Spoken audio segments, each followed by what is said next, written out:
सजदे में जाओ, सजदे से उठो, रुकू में जाओ, रुकू से उठो, क़याम करो। अगर इमाम से पहले कोई करता है तो डर इस बात का है अय्यजअल्लाहु रासहु रास हिमारिन, कि अल्लाह तबारक व तआला, इस बात का खौफ है कि अल्लाह तबारक व तआला उसके सर को, उसके इस सर को गधे का बना दे। बुखारी शरीफ किताबुल अज़ान में और सही मुस्लिम शरीफ किताबुस सलात में मौजूद है। अन अबी हुरैरा रज़ियल्लाहु तआला अन्हु अन्न नबी सल्लल्लाहु अलैहि वसल्लम क़ाल अमा यख्शा अहदुकुम इज़ा रफ़अ रअसहु क़ब्ल अल-इमाम अन यजअलल्लाहु रअसहु रअस हिमारिन औ यजअलल्लाहु सूरतहु सूरत हिमारिन। मैंने कहा कि ये बुखारी शरीफ और मुस्लिम शरीफ की कहां की हदीस है, मैंने पहले बता दिया। हज़रत अबू हुरैरा रज़ियल्लाहु ताला अन्हु बयान फरमाते हैं कि रसूलुल्लाह सल्लल्लाहु अलैहि वसल्लम ने इरशाद फरमाया कि मुझे डर है अमा यख्शा अहदुकुम,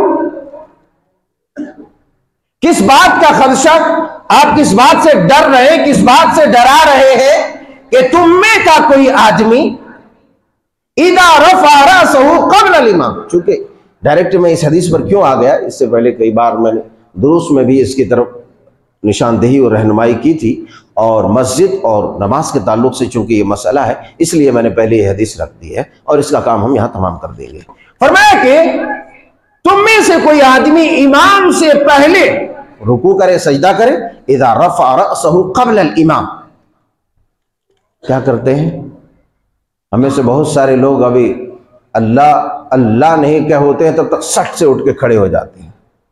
अरे भाई, अरे मियाँ, पहले सजदे से उठो तो इत्मीनान से बैठो, इमाम साहब को भी उसकी जरूरत है। आप भी बैठो सजदे से उठ करके, उसको जलसा इस्तिराहत कहते। इस्तिराहत का माना आराम, राहत, सुकून। आपने फरमाया इतनी देर तक बैठना चाहिए। दो सजदे मुकम्मल होने के बाद जब दूसरी रकात के लिए उठे आदमी या चौथी रकात के लिए, तो इतनी देर तक बैठना चाहिए कि कम से कम उसके तमाम आज़ा पुरसुकून हो जाए।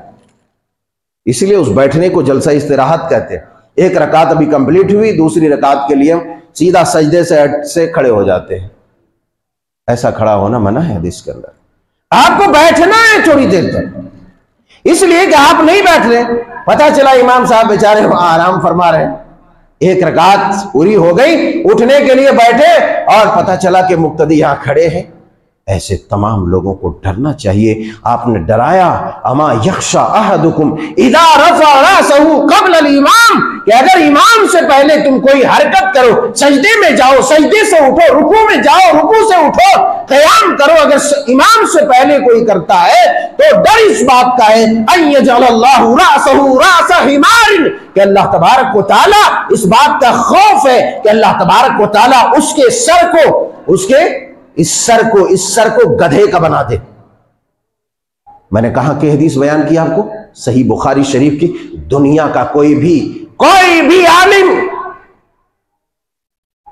अंगुश्ते जर उठा नहीं सकता, कोई भी नहीं। आपने फरमाया अय्यजअल्लाहु रअसहु रास हिमारिन, कि उस आदमी का सर गधे का बना दे अल्लाह तबारक व तआला। अल्लाह के लिए कोई चीज बाईद नहीं है। इन्नल्लाह अला कुल्लि शैइन कदीर, अल्लाह हर चीज पर ताकत और कुदरत रखता है।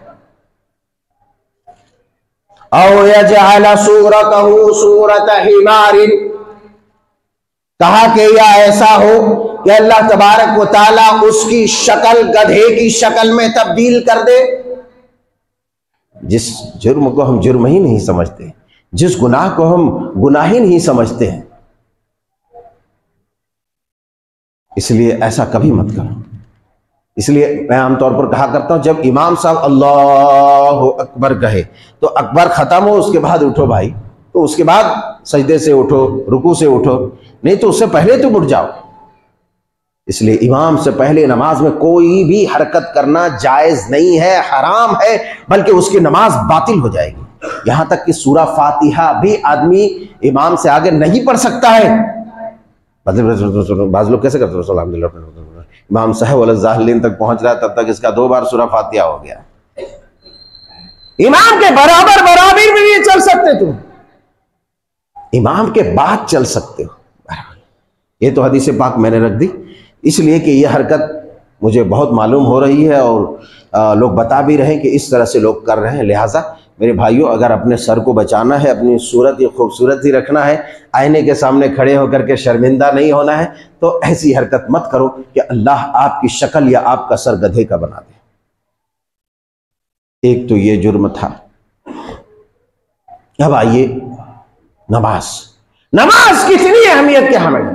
आपने फरमाया सलातु इमादुद्दीन, ये नमाज क्या है? दीन का खंबा है, पिलर है, जो इतना अहम है। इसलिए आपने फरमाया नमाज में जब आदमी खड़ा हो जाता है, तकबीर तहरीमा अल्लाहु अकबर यहां करता है और सलाम फेरने तक तमाम वो जायज काम जो आम हालात में करना है वो हराम हो गया, हराम हो गया, कुछ भी नहीं कर सकता, बल्कि ज्यादा कसरत भी नहीं कर सकता है, ज्यादा कसरत भी नहीं। इधर खुजला ले रहा है, इधर खुजला ले रहा है, इधर अरे भाई थोड़ा आराम से सुकून से। फुकट में दाढ़ियां ऐसे ऐसे कर रहा है, कोई कान खुजवा रहा है, कोई नाक में उंगली डाल रहा है। ज्यादा कसरत, इस तरह की कसरत हरकत नमाज में हराम है, आपकी नमाज को बातिल कर देगी। इसीलिए किसी का कौल है कि अस्सलातु मेराजुल मुमिन, ये सलात नमाज क्या है? मोमिन की मेराज है। मेराज वही आसमान की तरफ आपको बुलाया गया जहां पर आपको नमाज अता की गई। आसमान की तरफ रब ताला अर्श के पास अपने पास बुला करके अपने महबूब को नमाज अता करता है। जाहिर सी बात है, नमाज के लिए आपको आसमान पर बुलाया गया तो वो नमाज मेराज ही होगी। मेराज में आपने अपने रब से गुफ्तगू की बात की, हम कलाम हुए, अल्लाह से सरगोशियां की, और अल्लाह ने ऐसा तोहफा दे दिया आपकी उम्मत को कि क़यामत की सुबह तक इस उम्मत का ये एजाज है कि अपने रब से सरगोशियां करता रहे, अपने रब से बात करता रहे, अपने रब से कलाम करता रहे, अपने रब से गुफ्तगू फरमाता रहे। नमाज ये है, नमाज ये है।